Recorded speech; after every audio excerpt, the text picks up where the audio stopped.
Shalom, Papa, Mama, dan adik-adik yang ada di rumah. Sebelum mulai ibadah, kita perhatiin dulu ya beberapa paduan ibadah online berikut ini.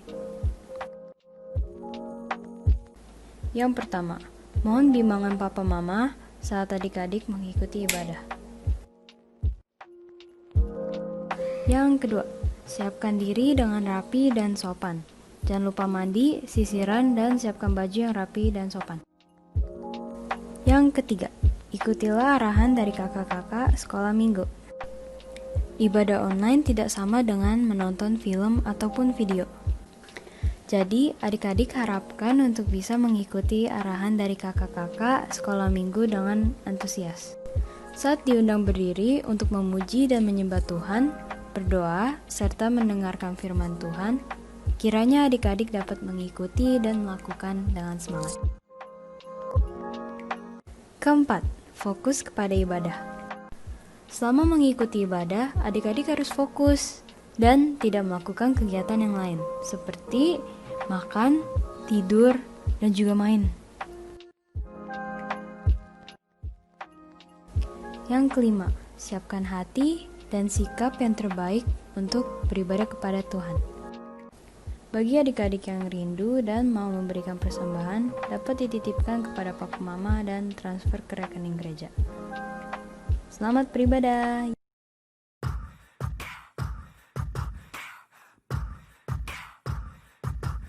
Hallelujah, hallelujah, hallelujah, hallelujah, praise ye the Lord.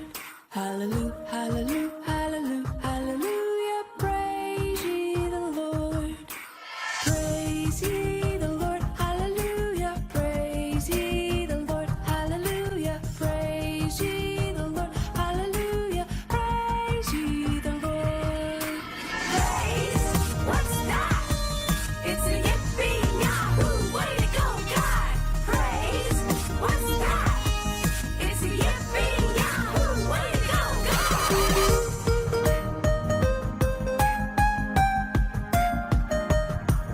Hallelujah, hallelujah, hallelujah, hallelujah, praise ye the Lord. Hallelujah, hallelujah, hallelujah, hallelujah, praise ye the Lord.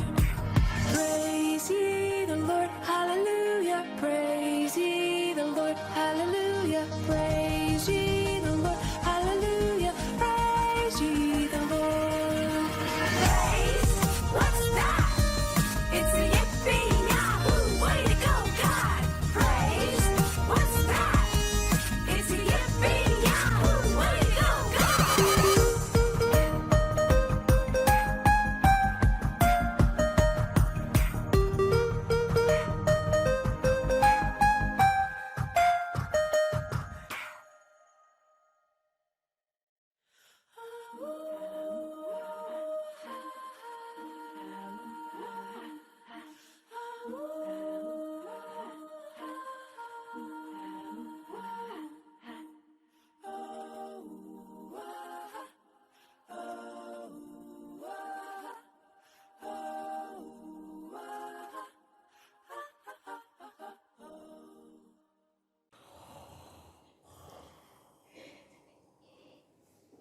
Ben, bangun Ben.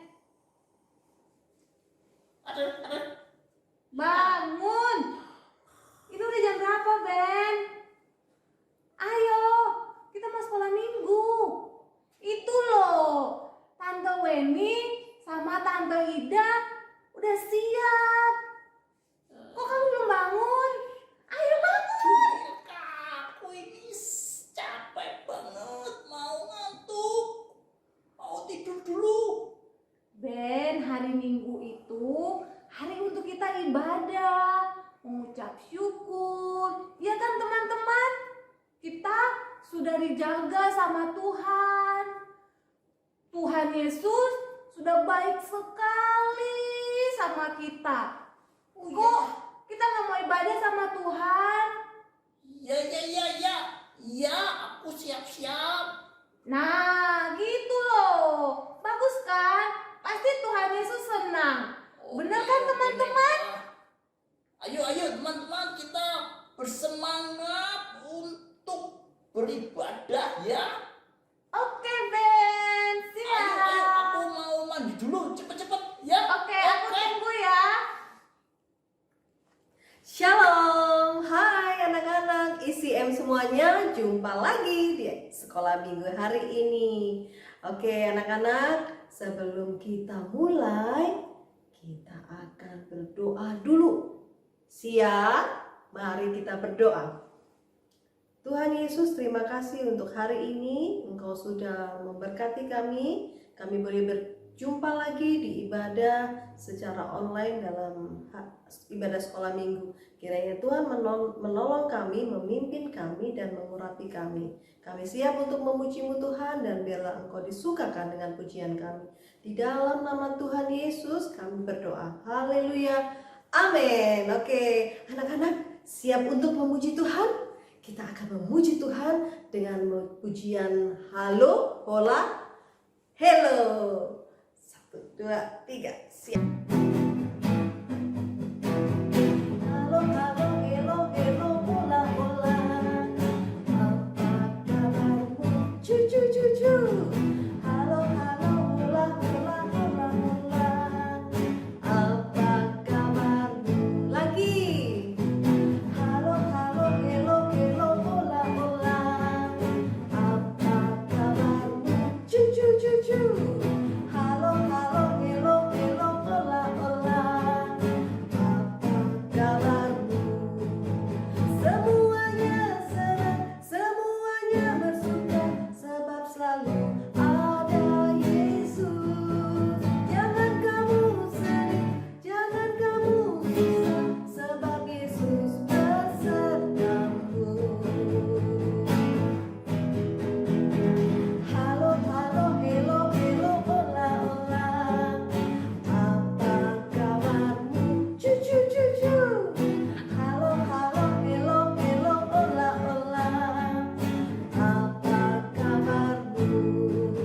Semuanya senang, semua bersuka, sebab selalu ada Yesus.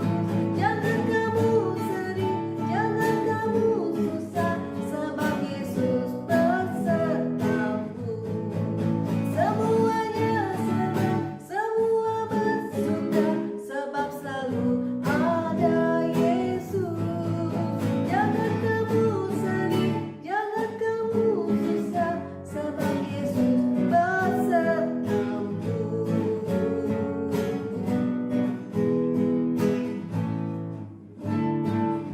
Amin.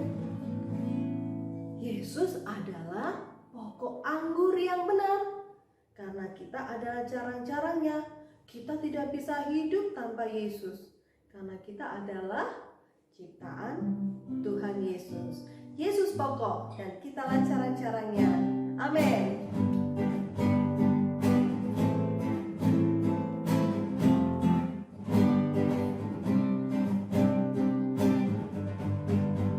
Yesus pokok dan kitalah carangnya, tinggallah di dalamnya. Yesus pokok dan kitalah carangnya, tinggallah di dalamnya. Yesus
firman Tuhan.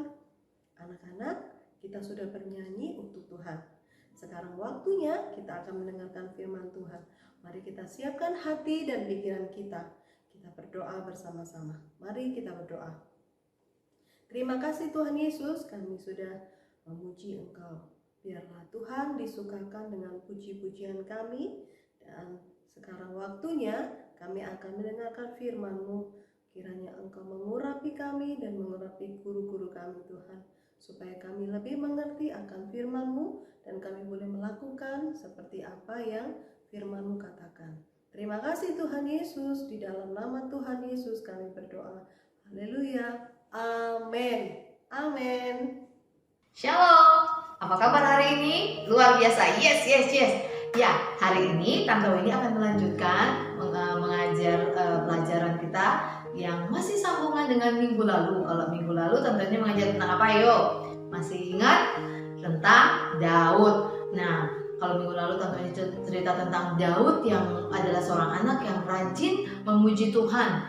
Daud pekerjaannya adalah seorang gembala, di mana dia mengembalakan domba-domba milik ayahnya. Tapi ingat ya, Daud tidak bersungut-sungut ketika dia melakukan hal tersebut, tapi dia sungguh mengucap syukur dan Tuhan mengindahkan apa yang dilakukan oleh Daud dan Tuhan disenangkan.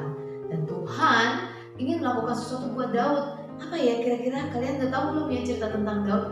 Nah, kali ini Tante ini mau cerita tentang seorang nabi yang Tante ini sudah pernah cerita sebelumnya, yaitu Nabi Samuel yang Tuhan pakai juga. Ya, dia saat ini dia merasa kecewa pada raja pertama bangsa Israel. Masih ingat siapa raja Israel yang pertama? Yaitu Raja Saul.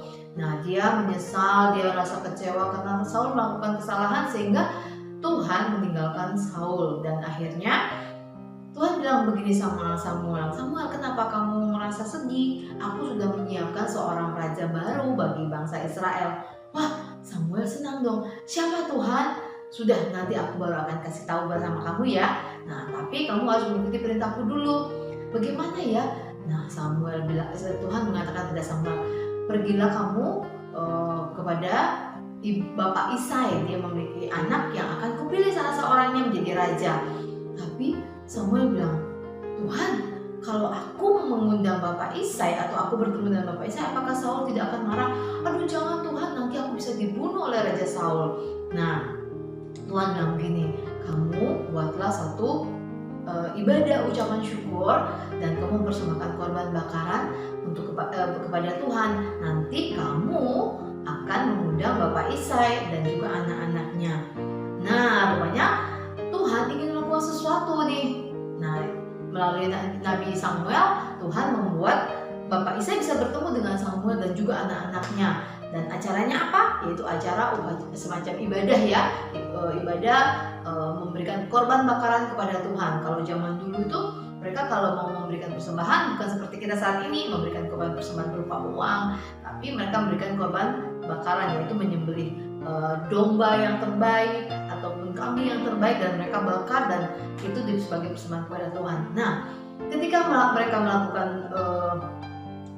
ibadah persembahan kepada Tuhan, Nabi Samuel berkata kepada Bapak Isai, Bapak Isai, anak kamu ada berapa ya? Wah, anak saya banyak dan anak saya cakep-cakep.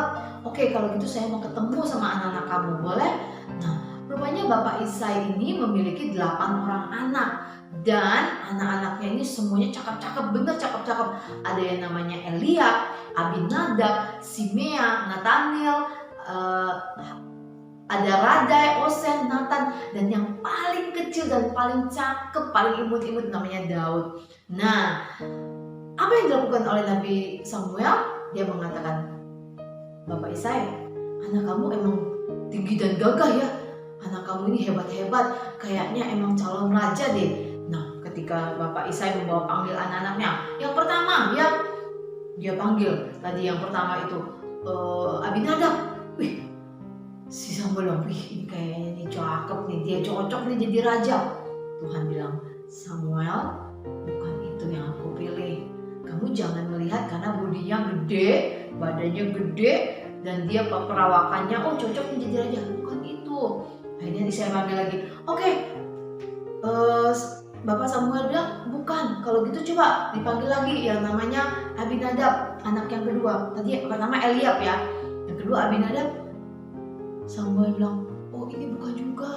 Akhirnya dipanggil lagi Simea. Tuhan bilang sama Samuel, ini bukan juga, bukan yang Tuhan mau pilih jadi raja.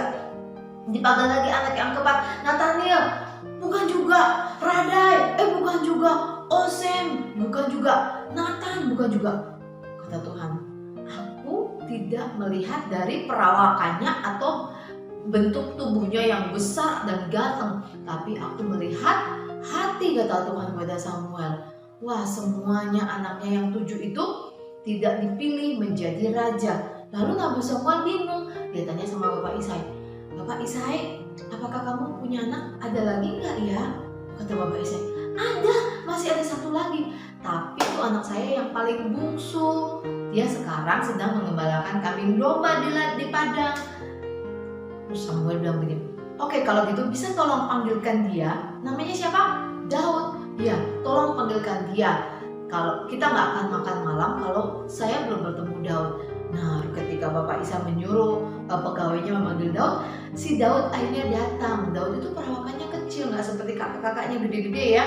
Nah, tapi Daud ini mukanya cute banget. Dia punya mata yang indah, matanya belok kayak Danio ya, cakep. Nah, tiba-tiba Tuhan berbicara kepada Samuel.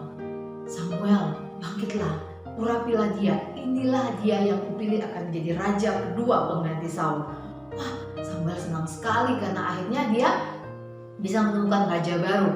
Meskipun dilihat oleh mata Samuel, ini raja barunya ini badannya kecil, masih anak-anak, masih cute ya. Tapi Tuhan ingat, Tuhan tidak melihat perawakan kita atau fisik kita, tapi Tuhan melihat hati. Karena kenapa Daud dipilih? Karena Daud anak yang mengasihi Tuhan, rajin memuji Tuhan, menyembah Tuhan, dan dia dengar-dengaran apa kata orang tua. Ketika kakak-kakaknya jadi prajurit yang gagah berani, Daud hanya jadikan gembala. Dia nggak pernah mengeluh, dia nggak bilang sama papanya, dia nggak memberontak. Papa, masa aku jadi gembala? Aku kan anaknya papa, aku maunya juga ikut seperti kakak-kakak aku. Tapi Daud tidak melakukan hal itu. Daud tetap semangat, dia melakukan yang terbaik. Bahkan ketika dia mengembalakan kambing dombanya dalam keadaan yang seorang diri, dia nggak menangis atau marah-marah, tapi dia justru memainkan kecapi untuk memuji Tuhan. Dan akhirnya Nabi Samuel mendengarkan apa kata perintah Tuhan, dan Samuel membawa tabung tanduk yang berisi minyak dan dia mengurapi Daud. Dan sejak saat itu, sejak Daud diurapi oleh Nabi Samuel, Roh Tuhan berkuasa atas Daud. Wow.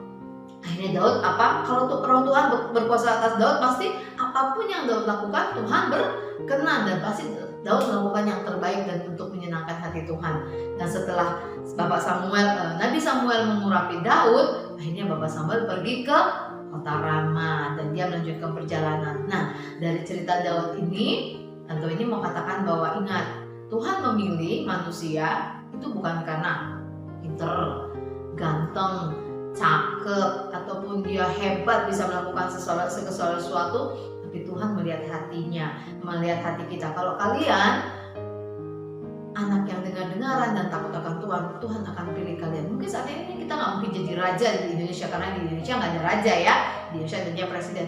Tapi Tuhan bisa pakai kita menjadi berkat bagi banyak orang. Contohnya Daud, meskipun badannya kecil, imut-imut, tapi Tuhan berkuasa atas Daud, dan Roh Tuhan berkuasa atas Daud. Sejak saat itu Daud, apapun yang dia kerjakan, dia bisa menjadi berkat bagi banyak orang. Kalian mau menjadi seperti Daud? Nah, semuanya mau dong? Ya, mulai sekarang jangan lupa ya, rajin memuji Tuhan. Dan ketika Kak Eca share link kita punya video streaming, kalian harus ikutin tepat waktu. Jangan males-malesan, itu salah satu bukti kalian taat kepada Tuhan. Nah, di akhir cerita ini, Tante ini seperti biasa akan memberikan hafalan, yaitu Roma 11 ayat 36. Roma 11 ayat 36. Sebab segala sesuatu adalah dari Dia, dan oleh Dia, dan kepada Dia. Bagi Dialah kemuliaan sampai selama-lamanya. Sekali lagi ya, Roma 11 ayat 36. Sebab segala sesuatu dari Dia dan oleh Dia dan kepada Dia. Bagi Dialah kemuliaan sampai selama-lamanya. Dihafalin ya. Dan jangan lupa seperti biasa minggu depan video ayat hafalan di-upload di grup WA. Nanti Tante ini sama Kak Eca akan menilai siapa nih anak yang rajin dan setia. Oke, sudah semuanya? Nanti kalau misalkan ayat hafalannya belum bisa hafal, nanti bisa di screenshot ya. Nanti ataupun nanti Tante ini atau Kak Eca bisa kirim khusus untuk ayat hafalan minggu ini. Ibadah kita cukup sekian dan kita akan tutup dalam doa. Ada yang ingin didoakan? Nanti kalian bisa ya chat di grup, minta didoain siapa, sebutkan namanya dan pokok doanya apa. Tadi kita mau tutup dalam doa, kita mau katakan Tuhan Yesus, terima kasih buat firman-Mu hari ini Tuhan. Kami belajar menjadi anak seperti Daud, anak yang taat, anak yang dengar-dengaran dan rajin memuji Tuhan. Biarlah apapun yang Tuhan perintahkan kami boleh kerjakan dengan sungguh-sungguh, kami boleh mengasihi Tuhan. Dan Tuhan, kami percaya bahwa Engkau melihat hati kami yang tulus di hadapan-Mu. Engkau memberkati setiap anak-anak Tuhan, Engkau memberkati Tuhan keluarga kami, teman-teman kami dan guru-guru kami Tuhan. Biarlah apapun yang kami kerjakan boleh menyenangkan hati Tuhan selalu. Terpujilah nama-Mu di dalam nama Tuhan Yesus. Haleluya. Amin. Ibadah kita cukup sekian. Sampai jumpa. Yesus memberkati. Dadah.